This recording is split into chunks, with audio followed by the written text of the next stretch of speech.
Hello guys, আসসালামু আলাইকুম। আজকে একটি মজাদার রেসিপি নিয়ে আসলাম, যেটা হচ্ছে খুলনার ঐতিহ্যবাহী খাবার।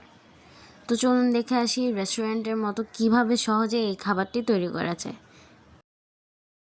সর্বপ্রথম চুলার মধ্যে একটি প্যান বসিয়ে সয়াবিন তেল দিয়ে পেঁয়াজ কুচিগুলোকে ভালো করে ভেজে নিতে হবে।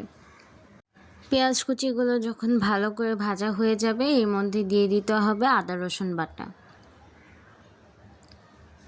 আদা রসুন বাটা দেওয়ার পর এর মধ্যে দিয়ে দিতে হবে কিছু গরম মশলা। এরপর একে একে দিয়ে দিব হলুদের গুঁড়ো, মরিচের গুঁড়ো এবং দিয়ে দিব ধনিয়া গুঁড়ো।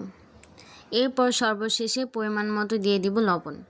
এখানে আমরা গুঁড়া মরিচ অনেক বেশি ব্যবহার করেছি, আপনারা আপনাদের পরিমাণ মতো দিয়ে নেবেন। এরপর সব মশলাগুলোকে ভালো করে কষিয়ে নিয়ে এর মধ্যে দিয়ে দিতে হবে গরুর মাংসগুলো। এখন মশলার সাথে গরুর মাংসগুলোকে ভালো করে ভেজে নিতে হবে।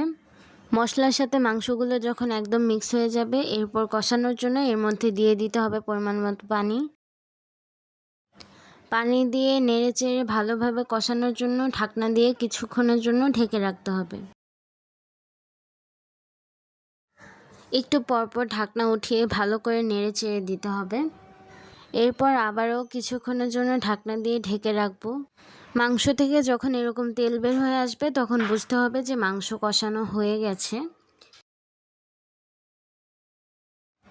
এরপর কিছুক্ষণ নেড়েচেড়ে দিয়ে দিব চুই ঝালগুলো এবং সাথে দিয়ে দিব কিছু রসুনের পিস।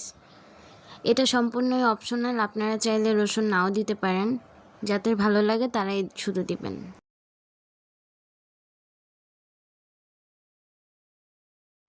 এরপর কিছুক্ষণ ধরে ভালো করে নেড়েচেড়ে এটাকে আবারও কষানোর জন্য ঢাকনা দিয়ে ঢেকে দিতে হবে। এরকম পর্যায়ে যখন চলে আসবে, অর্থাৎ কষানো যখন হয়ে যাবে, এর মধ্যে পরিমাণ মতো পানি দিয়ে দিব।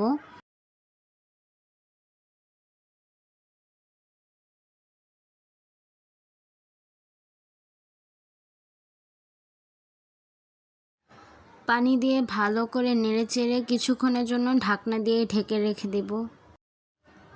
এরপর মাংসের গ্রেভিটা যখন এরকম হয়ে আসবে, তখন এর মধ্যে দিয়ে দিতে হবে জিরার গুঁড়ো। এই জিরা গুঁড়ো নামানোর 5 থেকে 10 মিনিট আগে দিয়ে ভালো করে নেড়েচেড়ে কিছুক্ষণ জাল করে নামিয়ে নিলেই হয়ে যাবে খুলনার বিখ্যাত ঐতিহ্যবাহী চুইঝাল মাংসের ভুনা রেসিপি।